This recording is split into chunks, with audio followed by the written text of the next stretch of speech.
Welcome back, everyone. We're diving deep today into a classic personal development book, Awaken the Giant Within, by Tony Robbins. Oh, yeah, it's a big one, full of strategies to really help you understand yourself better. And it's not just theory, right? He really gives you tools to actually make changes in your life. Absolutely. Robbins emphasizes that we're not just passengers. We have the power to choose our own path. That's one of the things that really struck me, this whole idea of decisions shaping destiny. Every choice we make, big or small, sends us in a different direction. Yeah, and he illustrates that so well with stories like Ed Roberts, the guy who revolutionized accessibility for people with disabilities. He could have let his physical challenges define him. But he chose to make a difference. Exactly. And then you've got Soichiro Honda, founder of Honda. He faced setbacks like war and shortages, but just kept going. Talk about resilience. It shows you that it's not just about making the so-called right choices. It's about committing to the choices you make and learning from them as you go. Adapting, evolving. Okay, so we have this power to choose our direction. But how do we even begin to tap into that power? Well, Robbins has this really interesting concept called action signals. Okay, I'm intrigued. Basically, he says our emotions are not our enemies. They're actually messages, like signals telling us to do something. So instead of trying to suppress them, we should listen to them. Exactly. Discomfort, for example, often means something needs to change. Fear can actually be a sign that we need to grow, to step outside that comfort zone. Makes sense. What about hurt? That can be a tough one to process. Robbins argues that hurt often points to a misunderstanding. It's telling us we need to clarify something or connect more deeply with someone. That's a really interesting perspective. And anger. Anger, that's a call to action. Set boundaries, enforce your standards. It's telling you something is violating your values. I like how he reframes these emotions, Okay. give them a purpose. But practically, how do we use this action signals idea? He offers some great strategies. One is changing your state, using your body language, your breath, even facial expressions to shift how you feel. Wait, like if I'm feeling stressed, I can just change my posture or take a deep breath and actually feel differently. It can be that simple. He also talks about changing your focus, asking yourself empowering questions, and using transformational vocabulary. Transformational vocabulary, what's that? It's about the power of language. The words we use to describe our emotions actually shape how we experience them. Okay, I see. So instead of saying, I'm devastated, I might say, I'm disappointed, but I'll learn from this. Exactly. Subtle shift, but big impact. So we've got decisions shaping our destiny, emotions as action signals. What's the next piece in this personal development puzzle? Beliefs. Robbins is big on this. Yeah. Our beliefs shape our reality. They influence how we think, feel, and act. So if I believe I can do something, I'm more likely to take the steps to get there. Yep. And he talks about how many of our beliefs are based on experiences, information, even our imagination. He calls these our reference legs. Reference legs. Think of beliefs like a table. Needs legs to stand strong, right? Those legs are the experiences and things that support what we believe. Okay, cool analogy. So our beliefs are only as strong as the foundation they're built on. And that's where things get interesting. He wants us to examine our beliefs, figure out which ones are empowering us and which ones are holding us back. Uses the story of Marva Collins, an educator who defied expectations. She got amazing results with students labeled unteachable just because she believed in them. Powerful example. Instead of thinking, I can't, Robbins wants us to ask, what evidence do I have for this belief? Or what if I could do this? What would that look like? That's such a shift, right? From limitations to possibility. From I can't to I will. Yeah. That's the key. Love it. So we talk about decisions, action signals, challenging beliefs. Where do we go from here? From there, it's all about goal setting. Robbins is huge on having a magnificent obsession, a powerful vision for your future that pulls you forward. This is where things start to get exciting. That vision can be so motivating. Totally. But Robbins doesn't stop at dreaming big. He gives you a process for setting clear, specific, measurable goals across all areas of your life.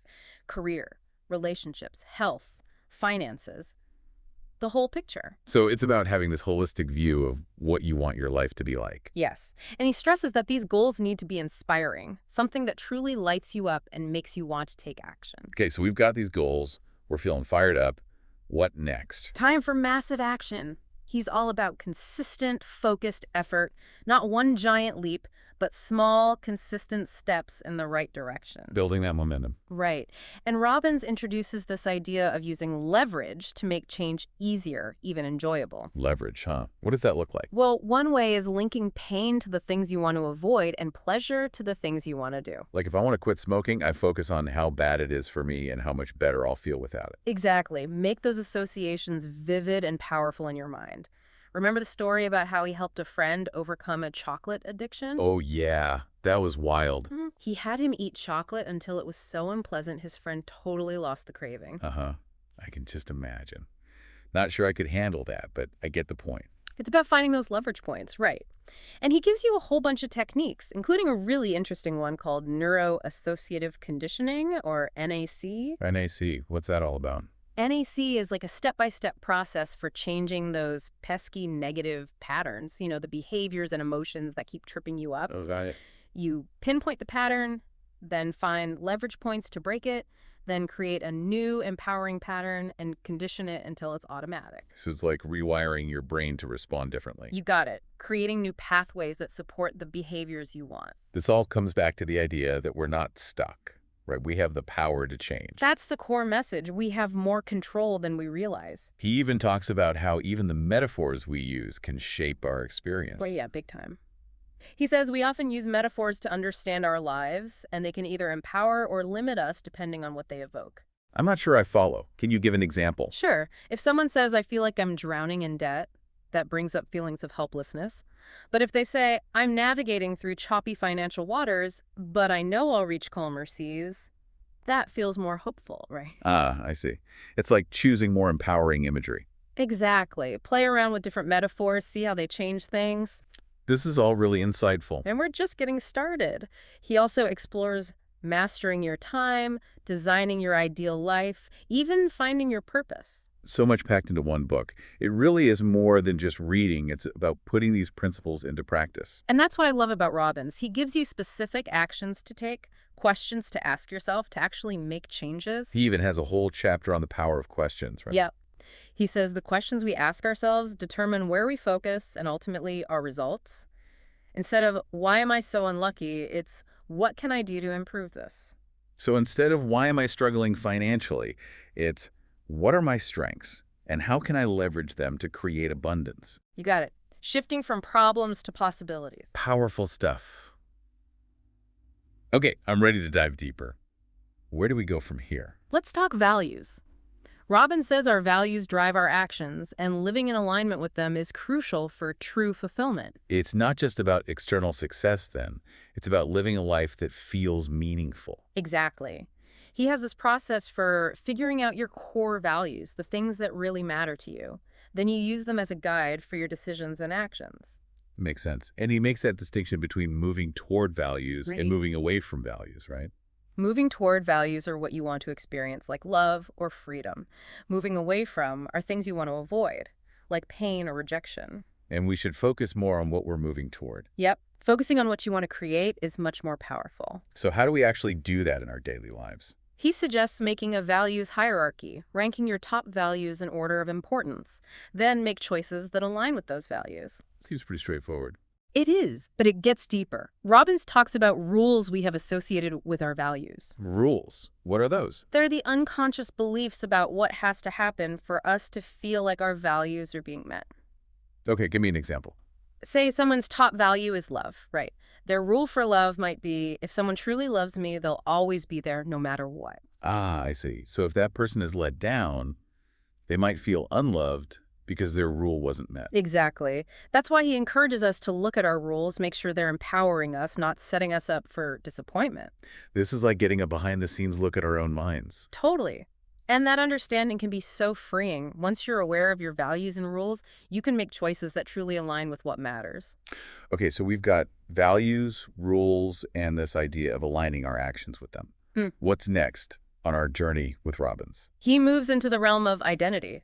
He says our identity is the story we tell ourselves about who we are, and that story shapes everything else. So if I think of myself as a successful entrepreneur, I'm more likely to take risks and actions that support that. Precisely. He points out that our identity often comes from past experiences, feedback, societal expectations, and he encourages us to make sure it's empowering, not limiting. Like if someone thinks of themselves as shy, they might avoid situations and miss out on connections. Exactly.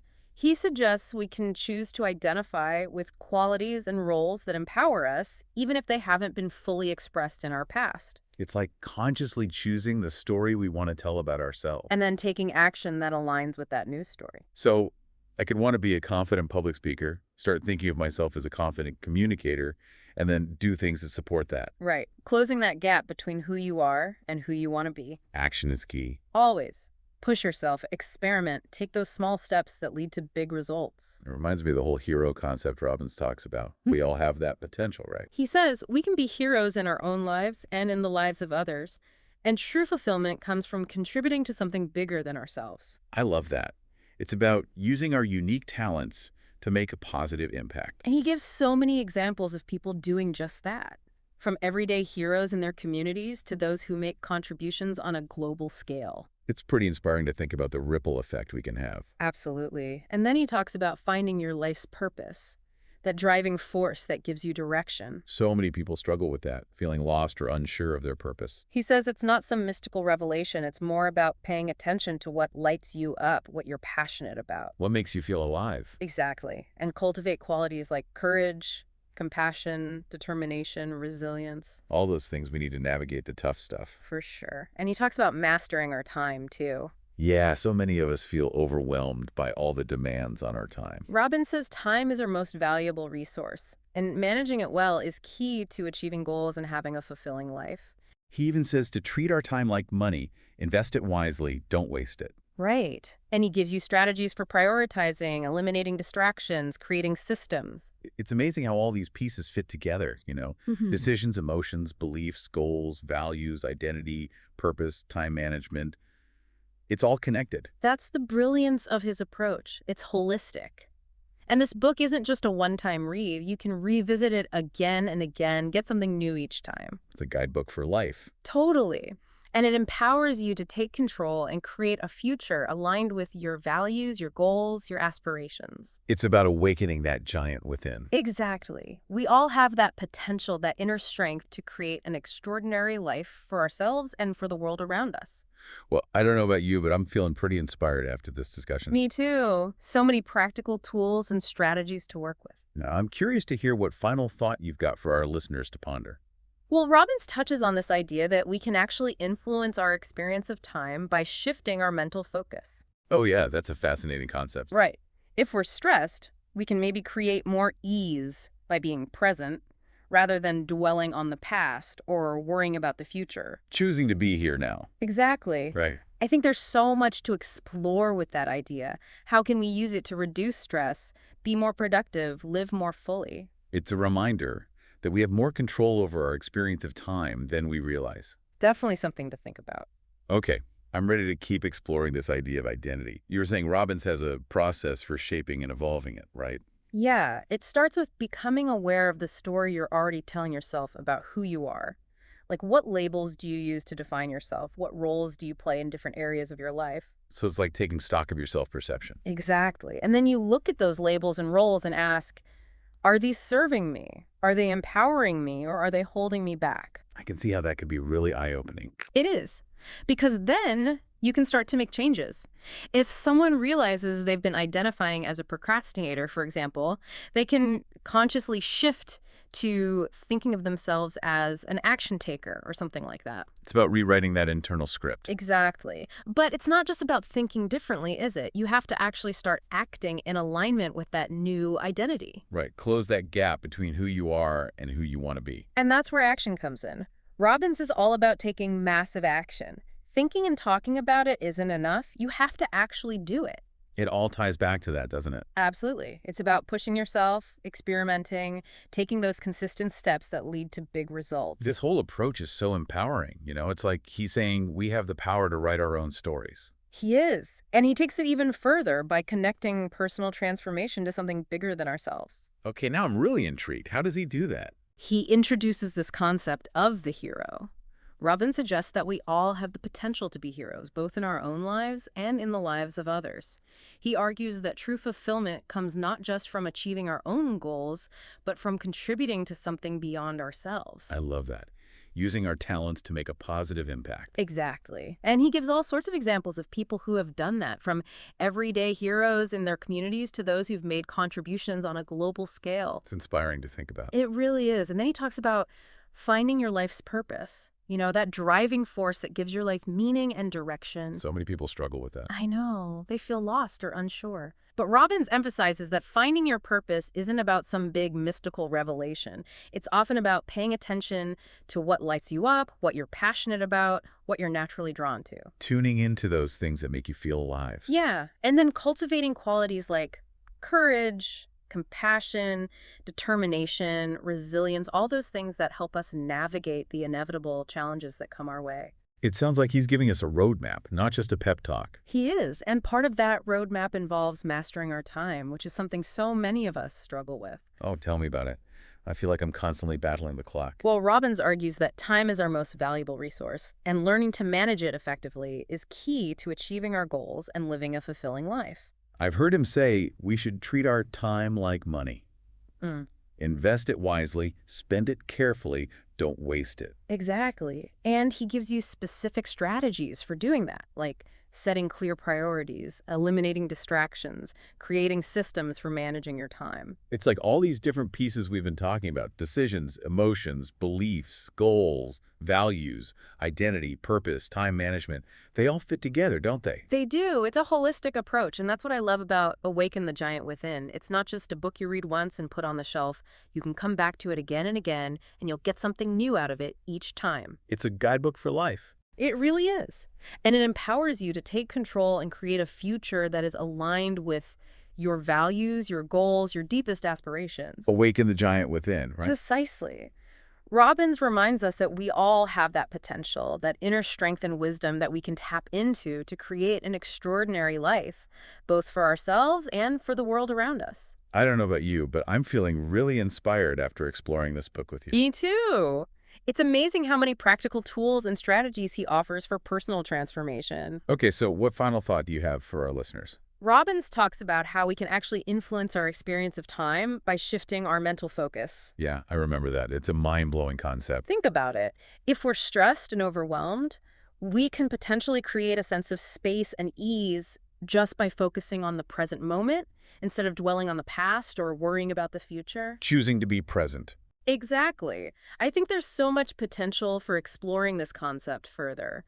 How can we use this idea of shifting our time perception to reduce stress, increase productivity, live more fully? It's a great question.